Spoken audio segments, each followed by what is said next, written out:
ইসলামী সাম্রাজ্য পৃথিবীর ইতিহাসের প্রথম সাম্রাজ্য, যা জাতীয় ও বংশীয় ভিত্তি উপেক্ষা করে কেবল আন্তরিক বিশ্বাসের ভিত্তিতে গড়ে উঠেছে।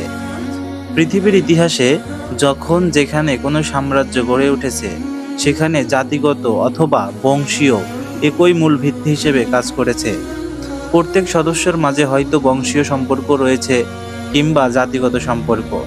এসব সম্পর্কের ভিত্তিতেই তারা একতার বন্ধনে আবদ্ধ হয়েছে, ধীরে ধীরে নিজেদের রাজ্য কায়েম করেছে। কিন্তু শুধুমাত্র ইসলামী সাম্রাজ্যই সবার থেকে আলাদা। এর ভিত্তি হলো ঈমানি সম্পর্ক। এখানে নেই রক্তের মিশ্রণ, নেই দেশ, জাতি ও বর্ণের ঐক্য।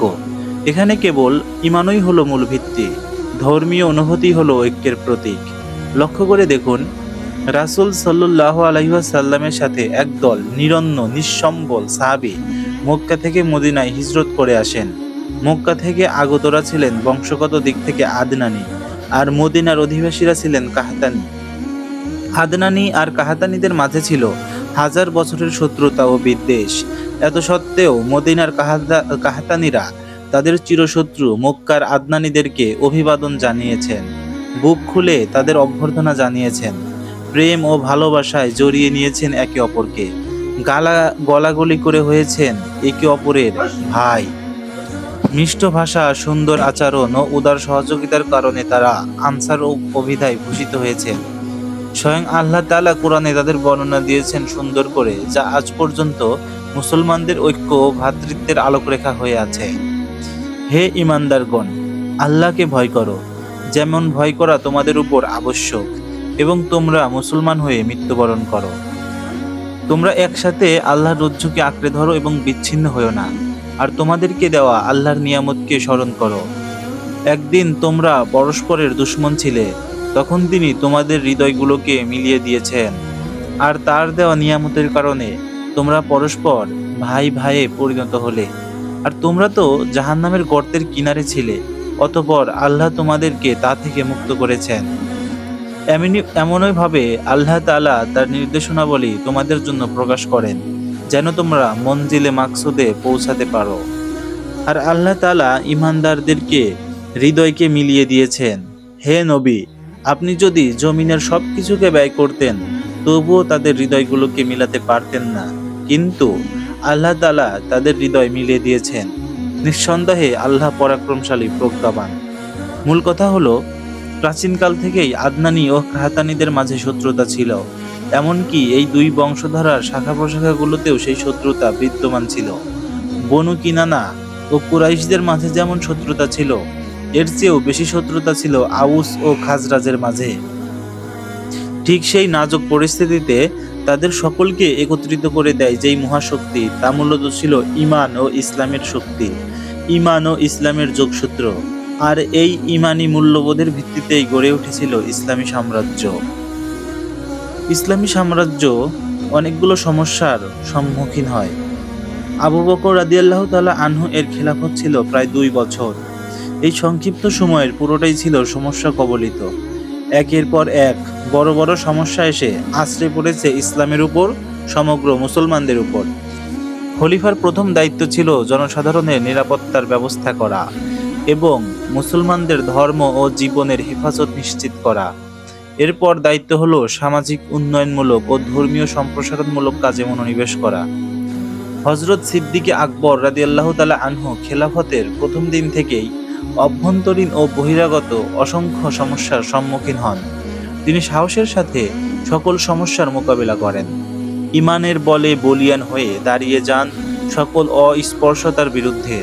এমনকি তিনি খেলাফতের সংক্ষিপ্ত সময়ের মাঝেই সকল ফিতনার জাল ছিন্ন ভিন্ন করে ফেলেন। শুধু তাই নয়, তার সাহসী পদক্ষেপে, সুচিন্তিত পরিকল্পনায় ইসলামী শাসন ব্যবস্থার ভিত্তি হয়ে পড়ে অত্যন্ত শক্তিশালী ও মজবুত। খেলাফতের দায়িত্ব গ্রহণ করার পরপরই একদিকে কতিপয় আরব কবিলা বংশীয় ঐক্যের ভিত্তিতে কেন্দ্র থেকে আলাদা হয়ে যাবার ঘোষণা দিল, আবার কতক গোত্র আঞ্চলিক বিভাজনের ভিত্তিতে আলাদা রাজ্য প্রতিষ্ঠা করল। অন্যদিকে বিভিন্ন গোত্রের কতিপয় লোক রাসূল সাল্লাল্লাহু আলাইহি ওয়াসাল্লামের সফলতা দেখে হিংসায় জ্বলতে লাগলো। এমনকি রাসূল সাল্লাল্লাহু আলাইহি ওয়াসাল্লামের মতো অভূতপূর্ব সাফল্যের আশায় তারাও নবী দাবি করে বসল। বংশীয় লোকদেরকে নিয়ে শক্তিশালী বাহিনীও গড়ে তুলল। সেই সুযোগে মুসলমানদের চিরশত্রু ইহুদিরাও প্রতিশোধের নেশায় মত্ত হয়ে উঠল। তারা কেবল আরব কবিলাগুলোর মাঝে বিদ্বেষ ছড়িয়েই ক্ষান্ত হলো না, বরং রোমের খ্রিস্টান ও ইরানের অগ্নিপূজকদের কাছে ভবিষ্যৎ ইসলামের ভয়াবহতা বলে বেড়াতে লাগলো। ইতোপূর্বে একবার ইহুদিরা আরব কবিলাগুলোকে উত্তেজিত করে মদিনায় হামলা করিয়েছিল। আহজাবের যুদ্ধে বহুজাতিক বাহিনীর সম্মিলিত আক্রমণ ছিল ইহুদিদের শ্রেষ্ঠ সাফল্য। কিন্তু যখন সাহসী মুসলমানদের কাছে সম্মিলিত বাহিনীর পরাজয় হলো, বীর সাহাবীরা তাদের মার্কাজ খাইবার অধিকার করল। পরবর্তী 2 বছরের মাঝে মক্কায় মুসলমানদের বিজয় পতাকা উড্ডীন হলো। তখন তারা ভালো করেই বুঝতে পারল যে আরবের আর কোনো কবিলাই ইসলামের বিরুদ্ধে মাথা উঁচু করে দাঁড়াতে পারবে না। ফলে তাদের প্রতিশোধ পরিকল্পনাকে ইসলাম নিশ্চিহ্নের দুরভিসন্ধিকে আরো সম্প্রসারিত করল। ইয়েমেনি এবং অপরাপর কাহাতানি গোত্রগুলোকে উত্তেজিত করতে লাগলো। ওদিকে আরব সীমান্তের 2 পরাশক্তি রোম ও পারস্যকেও তারা যুদ্ধের জন্য উস্কে দিতে লাগলো। আবু বকর রাদিয়াল্লাহু তাআলা আনহু খলিফা হয়ে যেসব বহুমুখী সমস্যার মুখোমুখি দাঁড়ালেন, অথচ মদিনার কেন্দ্রীয় শাসন ব্যবস্থা তখনও দুর্বল। ইতোমধ্যে বনু আবস ও জাবিয়ান মদিনায় হামলা করতে মাকামে জুলকাসা পর্যন্ত চলে আসে। হযরত আবু বকর রাদিয়াল্লাহু তাআলা আনহু তৎক্ষণাৎ জানবাজ সাহাবীদের একটি বাহিনী নিয়ে বীর বিক্রমে জুলকাসায় পৌঁছালেন। সমগ্র শক্তি নিয়ে আল্লাহর নামে আক্রমণে ঝাঁপিয়ে পড়লেন। দুশমন পরাজিত হলো, বিজয় হলো মুসলমানদের। তিনি জুলকাসায় একটি ফৌজি চৌকি নির্মাণ করলেন। সেখানে একদল সেনা মোতায়েন করে ফিরে এলেন মদিনায়। খেলাফতের এই সময়ে ইরতিদাদের ফিতনা ছড়িয়ে পড়ল। কতিপয় ভণ্ডলোক নবুয়তের দাবি করে একদল বিশৃঙ্খলাকারী নিয়ে বিশাল বাহিনী তৈরি করে বসলো। তারপর শুরু করলো হত্যা, লুণ্ঠন, রাহাজানি। খতমে নবুয়ত অস্বীকারের অগ্নিলাভা ছড়িয়ে পড়ল তীব্র আকারে। অস্ত্র ও জনবলে তারা অনেক শক্তিশালী হয়ে উঠল। বাহ্যিকভাবে মুসলমানদের নিকট তখন তাদেরকে নির্মূল করার মতো যথাযথ শক্তি ছিল না, কিন্তু সিদ্দিকে আকবর রাদিয়াল্লাহু তাআলা আনহু আল্লাহর তৌফিক ও সহযোগিতায় সকল পরিস্থিতির দিকে সামলে নিলেন। ইসলাম বিরোধী সকল অপশক্তির বিরুদ্ধে তিনি সিনা টান করে করে দাঁড়ালেন। বীরের বেশে, সাহসীর বেশে, মুজাহিদ বেশে তিনি সত্যের তলোয়ার দিয়ে সকল বিরুদ্ধবাদীদেরকে নিশ্চিহ্ন করে দিলেন। তিনি সফল হলেন।